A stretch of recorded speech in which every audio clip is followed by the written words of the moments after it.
नमस्कार।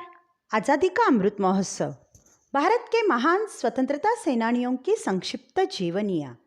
महाराष्ट्र राज्य शिक्षक महामंडल और सातारा जिला हिंदी अध्यापक मंडल के संयुक्त तत्वावधान में चली इस प्रेरक और ज्ञानवर्धक श्रृंखला में मैं सौ उज्ज्वला जनार्दन मोरे, विठामाता विद्यालय कराड़ आपका स्वागत करती हूँ।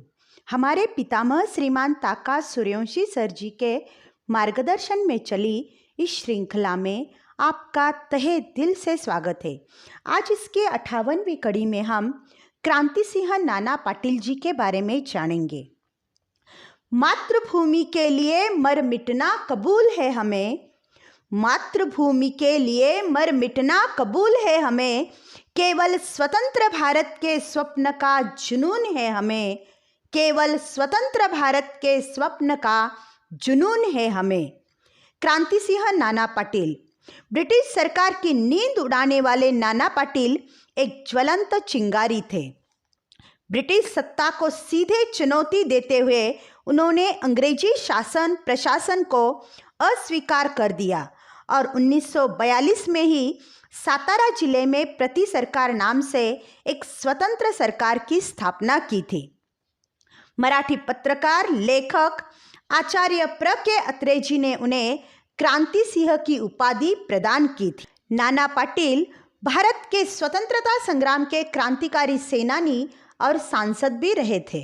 क्रांति सिंह नाना पाटिल जी का जन्म 3 अगस्त 1900 को महाराष्ट्र के येड़े मचिंद्र गांव में हुआ था।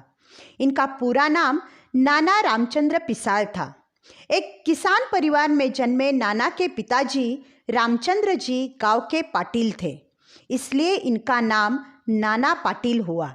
इनकी प्राथमिक शिक्षा गांव में ही हुई। 7वीं कक्षा के बाद आगे चलकर वे गांव के तलाठी बन गए। नाना शाहू महाराज और महात्मा फुले जी के विचारों से बहुत प्रभावित थे।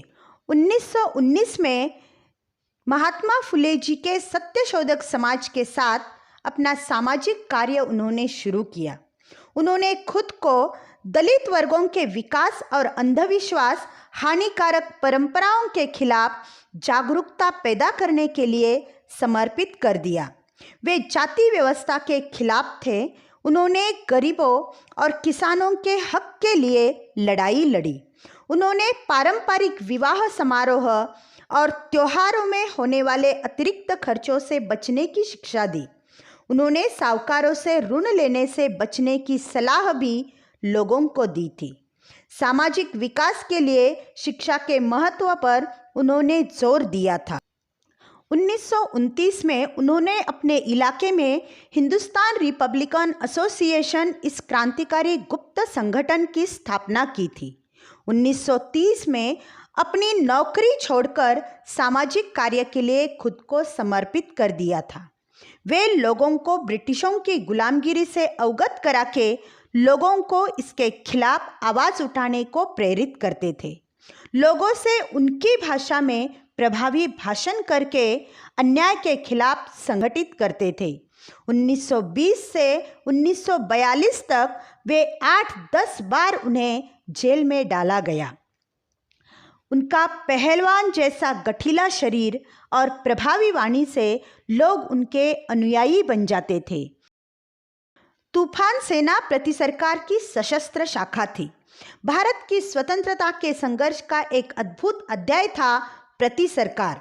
साल 1942 के भारत छोड़ो आंदोलन के एक सशस्त्र हिस्से के रूप में उभर आए इस समुदाय के क्रांतिकारियों ने सातारा में समांतर सरकार की घोषणा की थी।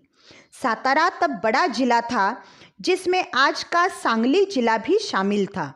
150 गांवों के 600 से ज़्यादा लोगों ने मिलकर ब्रिटिश शासन को उखाड़ फेंकने का निश्चय किया था।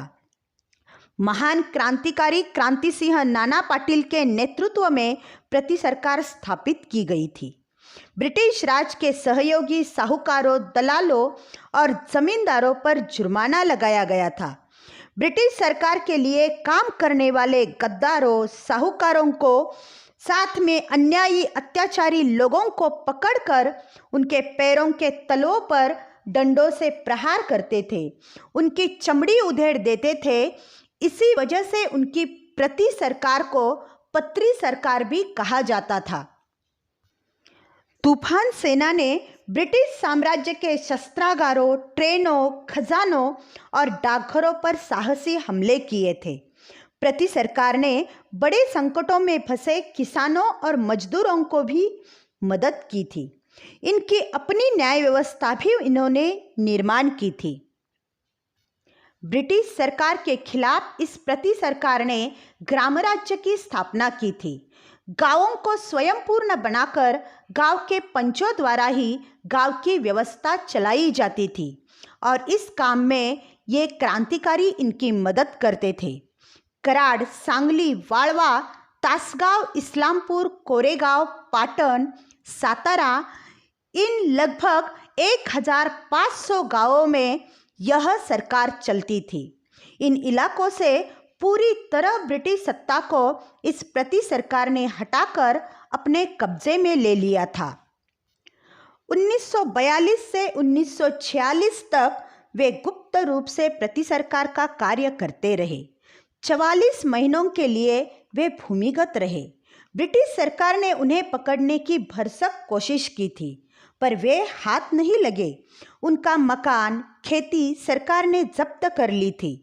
इतना ही नहीं, उनकी मां के मौत के समय उन्हें पकड़ने की पूरी तैयारी की थी, लेकिन मां का दाह संस्कार करके वे वहां से भेष बदलकर सही सलामत निकल गए थे और ब्रिटिश पुलिस हाथ मलती रह गई थी।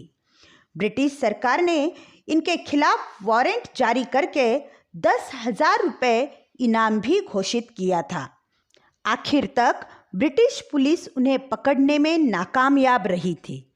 देश की स्वतंत्रता के बाद वे भारतीय कम्युनिस्ट पार्टी से सातारा निर्वाचन क्षेत्र और 1967 में बीड निर्वाचन क्षेत्र से लोकसभा चुनाव में सफल होकर लोकसभा के लिए चुने गए थे। 1957 से लेकर 1967 तक वे लोगों की सेवा करते रहे। नाना पाटिल जी ने आचार्य अत्रे जी के साथ महाराष्ट्र राज्य के निर्माण के लिए भी लड़ाई लड़ी थी। ऐसे महान क्रांतिकारी क्रांति सिंह नाना पाटिल जी 6 दिसंबर 1976 को इस दुनिया को छोड़कर परलोक चले गए। उनकी पत्री सरकार की कहानियां महाराष्ट्र में आज भी बड़े बुजुर्गों को मुंह ज़बानी याद है। ऐसे महान क्रांतिकारी प्रति सरकार के निर्माता क्रांति सिंह नाना पाटिल जी को हमारे कोटि कोटि प्रणाम। जय हिंद।